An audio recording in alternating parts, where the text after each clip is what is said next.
अ very good morning dear students, कैसे हैं आप सब। आई होप आप सब लोग अपने लेक्चर्स को एंजॉय कर रहे हैं, पढ़ रहे हैं। फीडबैक तो वैसे मुझे मिल रही है कि आप लोग कितना काम कर रहे हैं और अच्छे से आप सब लोगों को चीज़ें समझ आ रही हैं। लेकिन अगर फिर भी कहीं किसी को कोई डाउट है तो प्लीज़ आप लोग कमेंट कीजिए, पूछिए कि हाँ हमें ये चीज़ समझ नहीं आई है, सो दैट मुझे पता लगे कि आप लोगों को कहाँ कोई चीज़ की प्रॉब्लम आ रही है। ठीक है, किस टॉपिक में कोई ज़्यादा प्रॉब्लम है तो हम डिस्कस कर सकते हैं। ठीक है, चाहे कमेंट्स कीजिए, और आपको लेक्चर्स अच्छे लग रहे हैं तो अपने फ्रेंड्स के साथ भी शेयर कीजिए। अपने नोट्स बनाते रहिए ताकि आप लोगों को इन फ्यूचर भी, अगर आप बीसीए में हैं, एमसीए में हैं, कहीं भी है, बट सी प्रोग्रामिंग जो है वो बेसिक है, आप लोगों को आनी ही चाहिए।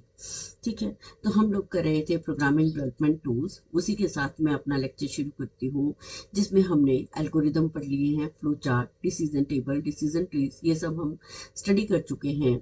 अगर आपने ये लेक्चर स्टडी नहीं किए हैं तो प्लीज़ आप लोग लेक्चर सीरीज में जाइए और वहाँ से ये जितने भी लेक्चर्स हैं वो कंप्लीट कर लीजिए। और मुझे डिस्क्रिप्शन के लिए थोड़ा टाइम कम मिल रहा है, तो इन फ्यूचर मैं डिस्क्रिप्शन पे भी काम करूँगी, थोड़ा इस पार्ट को ऐड करूँगी। ठीक है, तो अभी आप सिंपली लेक्चर सीरीज में जाकर ये सारे लेक्चर्स चेक कर सकते हैं। तो आज मैं आपकी होस्ट और दोस्त अलका दीक्षित आपके लिए लेकर आई हूँ सूडो कोड। ठीक है, सूडो कोड भी वैसे ही है जो आपका एक टूल है।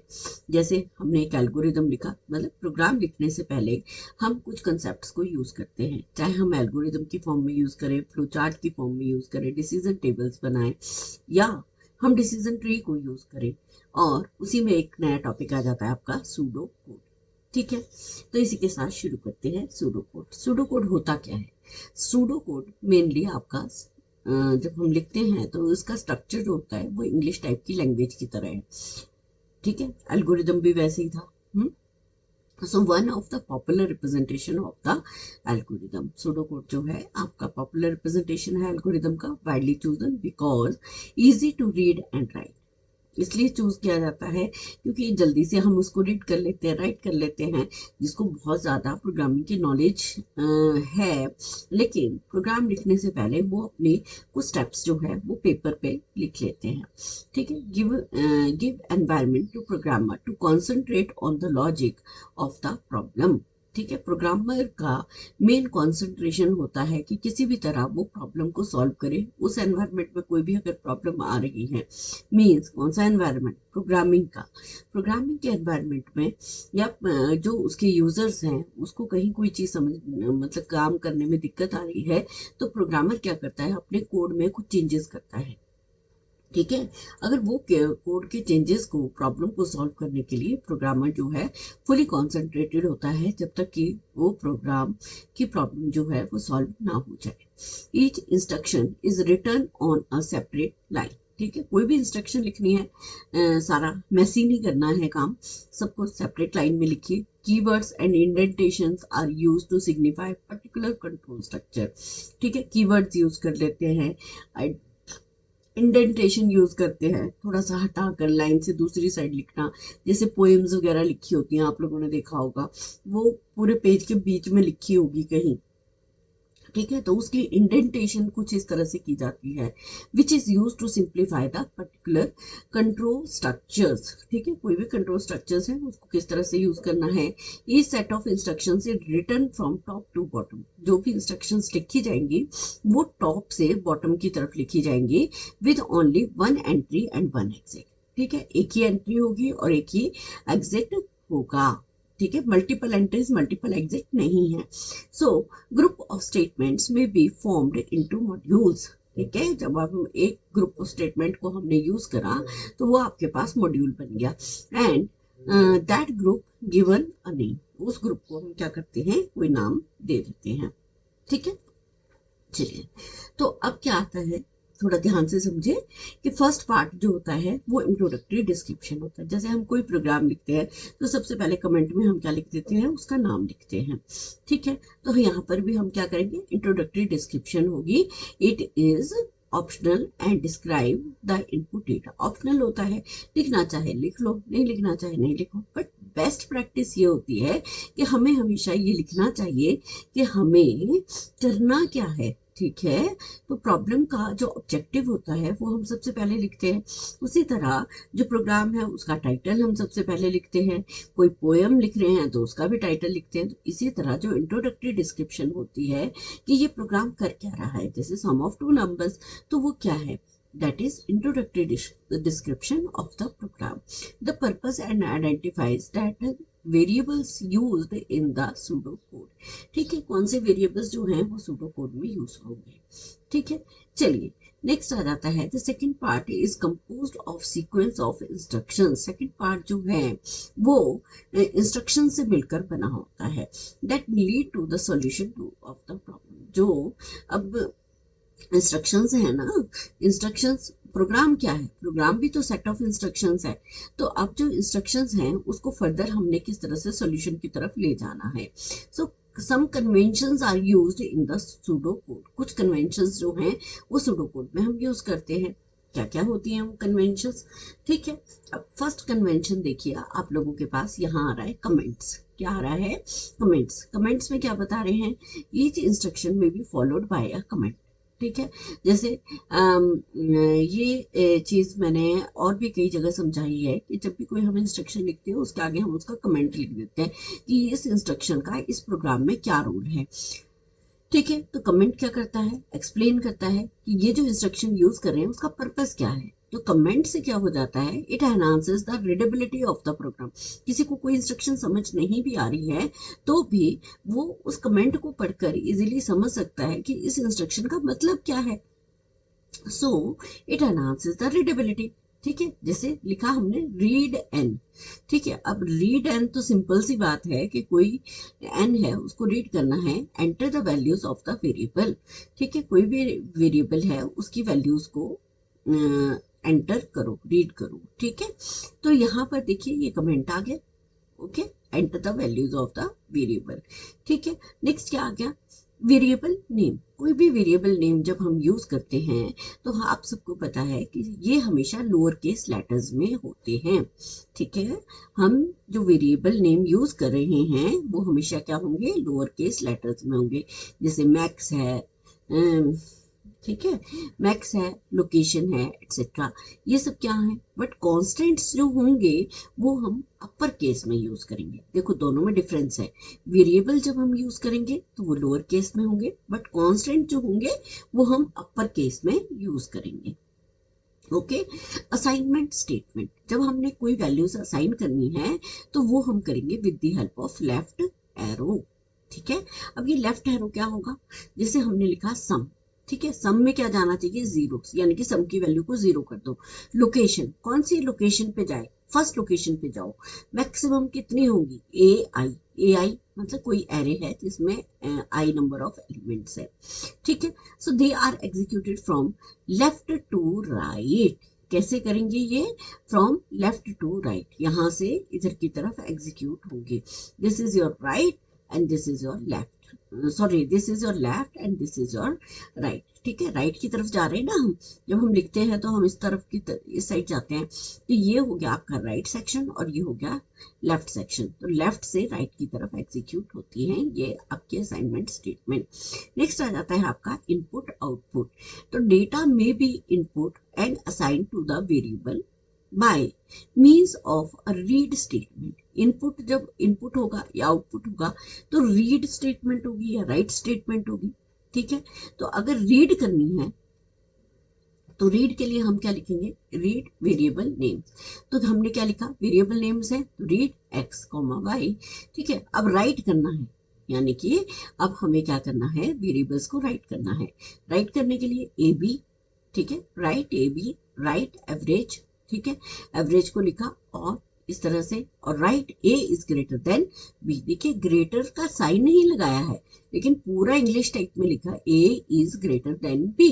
ठीक है। अगर हमने एग्जीक्यूशन ऑफ इंस्ट्रक्शन करनी है तो क्या होगा, may be executed one after another as they appear in the pseudo code. तो सबसे पहले रीड करेगा, फिर राइट करेगा, फिर एवरेज को पढ़ेगा, फिर ए इज ग्रेटर देन बी को चेक करेगा। तो जिस ऑर्डर में आप इंस्ट्रक्शंस को लिखेंगे उसी ऑर्डर में आपकी इंस्ट्रक्शंस जो हैं वो लिखी भी जाएंगे, रीड भी करी जाएंगी, राइट भी की जाएंगी। ठीक है। सो नेक्स्ट आ जाता है completion of the algorithm. Okay, next क्या है आपका कंप्लीशन। अब मतलब कंप्लीशन पे हम पहुंच रहे हैं। तो the pseudo code is completed with execution of the last instruction. ठीक है, कंप्लीट तभी होगा ना जब हम लास्ट इंस्ट्रक्शन को पढ़ लेंगे। So how ever the pseudo code can be terminated at any intermediate state using the exit statement. ठीक है, कोई भी जो आपका है वो टर्मिनेट होगा, कहाँ से होगा, एग्जिट स्टेटमेंट से ही टर्मिनेट होगा। ठीक है, क्लियर है जी। चलिए अब इसका एक एग्जांपल देखते हैं। ठीक है, देखिए अब हमने क्या करा, सबसे पहले कमेंट सेक्शन पे आ जाइए, शुरू का जो स्टार्ट पार्ट था। ठीक है, हमने डॉक्यूमेंट सेक्शन किया, प्रिंट ग्रेड क्या करेगा, read the marks of the student student in 3 different subjects and print his grade. इस तरह की कोई प्रॉब्लम है। अब बिगिन कैसे किया, देखिए अब स्टार्ट कर रहे हैं ना हम, तो यहाँ पर स्टार्ट की जगह हम लिखते हैं बिगिन। ठीक है, बिगिन में हमने कहा रीड, वेरिएबल्स को रीड कर लो। देखिए हर एक पार्ट में हमने क्या दे रखा है, डॉक्यूमेंटेशन दे रखी है, कमेंट दिया है कि इनपुटिंग मार्क्स। ठीक है, इनपुट कीजिए यहाँ पर 3 मार्क्स जो हैं वो M1 M2 और 3 सब्जेक्ट्स के मार्क्स जो हैं वो यहाँ पर आपके एंटर होंगे। ठीक है, अब मुझे क्या करना है, परसेंटेज फाइंड आउट करनी है। तो यहाँ देखिए, यहाँ लिखा है कैलकुलेट परसेंटेज, लेकिन यहाँ देखिए स्क्वायर ब्रैकेट्स के अंदर हमने स्मॉल ब्रैकेट्स यूज करे हैं, M1 plus M2 plus M3 bracket close करके डिवाइडेड बाय 300 मल्टीप्लाई 100। ठीक है, अब यहाँ पर थोड़ी सी और चीज करी है, if percentage is greater than equal to 80 then grade will be A. तो ए वैल्यू कहाँ चली जाएगी, ग्रेड में, वहां पे प्रिंट होगी।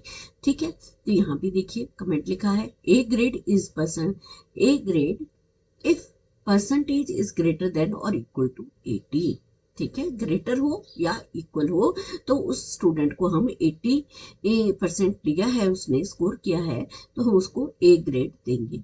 एल्स इफ ये नहीं होगा फिर क्या होगा, फिर कहते हैं कि अगर percentage greater than equal to 60 है तो ग्रेड बी प्रिंट कर दीजिए। यहाँ भी देखिए कमेंट दे रखा है कि percentage is less than 80 but greater than और इक्वल टू 60 है, एल्स क्या होगा, grade C grade if percentage is less than 60। End of if structure, ये जो इफ था अब हमने इसको खत्म कर दिया और यहाँ पर लिख भी दिया कि अब इफ का स्ट्रक्चर जो है वो खत्म हो जाएगा। इसके बाद हम क्या करेंगे, राइट करेंगे ग्रेड, और ये ग्रेड जो है प्रिंटिंग ग्रेड है, यानी कि इसमें से जो भी कंडीशन सेटिस्फाई होगी वो हम ग्रेड पे प्रिंट कर देंगे, और इसी के साथ आपका प्रोग्राम जो है वो एंड हो जाएगा। ठीक है, एडवांटेजेस क्या है, बहुत सारी चीजें लिखी हैं मैंने। देखिए flow chart, decision table, algorithm, decision trees क्या है, ये थोड़ा ज्यादा मैं स्लाइड्स में इसलिए डालती हूँ कि कुछ बच्चे बुक्स नहीं खरीद पाते हैं, तो आपको बुक्स का डेटा भी इजीली अवेलेबल हो जाए। ठीक है, आप चाहें तो इसको स्टडी करें, चाहे आप इसके नोट्स बनाएं। ठीक है, it is less time consuming process. ठीक है, एज कम्पेयर टू पूरा प्रोग्राम लिख लें, उसमें चेंजेस हों, ठीक है, तो उससे ये क्या कर रहा है, टाइम कम ले रहा है। Pseudo code is easier to write read than actual programming language because only few rules are existing. कुछ एक रूल्स है, 4-5 रूल्स हैं, उससे हम अपना प्रोग्राम बहुत अच्छे से लिख सकते हैं, यानी कि उसका सूडो कोड बहुत अच्छे से लिख सकते हैं। ठीक है, so clarifies algorithm in many cases, ये क्या करता है, क्लैरिफाई करता है एल्गोरिदम को कई तरह से। कैसे होगा, imposes increased discipline on the process of documenting detailed design. जो भी प्रोसेस है उस डिसिप्लिन के अंदर डॉक्यूमेंटिंग करना, डिटेल डिजाइन के बारे में ज्यादा इजी हो जाता है। So provide additional level at which inspection can be perform, हमें ये भी पता लग जाता है कि हमने किस लेवल पे, किस पार्ट पे जाकर मुझे उसमें चेंजेस करने, इंस्पेक्शन करनी है, कहाँ पर काम कैसे हो रहा है। Help to trap defects before they become code, ठीक है। जब हमने कोड बना दिया और कोड में चेंज करना थोड़ा मुश्किल होता है, इसलिए हम यहाँ पर ये हम क्या करेंगे, ट्रैप जो कर सकते हैं वो क्या कर सकते हैं, इसको इजीली डिटेक्ट कर सकते हैं। कोई भी एरर आ गया उसमें चेंजेस करने हैं तो हम उसको इजीली डिटेक्ट कर सकते हैं। इंक्रीजेज प्रोडक्ट रिलायबिलिटी, जो प्रोडक्ट है उसकी रिलायबिलिटी यहाँ पर बढ़ जाती है। मे डिक्रीजेज ओवरऑल कॉस्ट, ठीक है, आपकी कॉस्ट जो है वो यहाँ पर डिक्रीज हो जाएगी। It's implementation is very useful in structure design element, ठीक है। जब हम कोई स्ट्रक्चर डिजाइन करते हैं तो नेचुरली उसको अलग अलग पार्ट में डिवाइड करेंगे, मॉड्यूल डिजाइन करेंगे, तो यहाँ पर वो पार्ट इजी हो जाता है। Converting a pseudo code to programming language is very simple, ठीक है। कोई भी प्रोग्रामिंग लैंग्वेज है उसको मुझे सूडो कोड में कन्वर्ट करना है तो काम क्या होगा, इजी हो जाएगा, ठीक है। तो ये सारे थे एडवांटेजेस।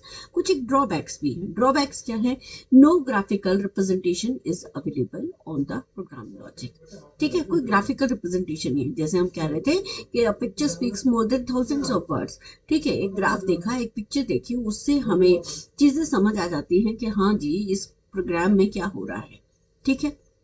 लेकिन यहाँ पर कोई पिक्चर रिप्रेजेंटेशन नहीं है, यानी कि ग्राफिकल रिप्रेजेंटेशन नहीं है जैसा हमने फ्लो चार्ट में किया था। So it is difficult to write, ठीक है।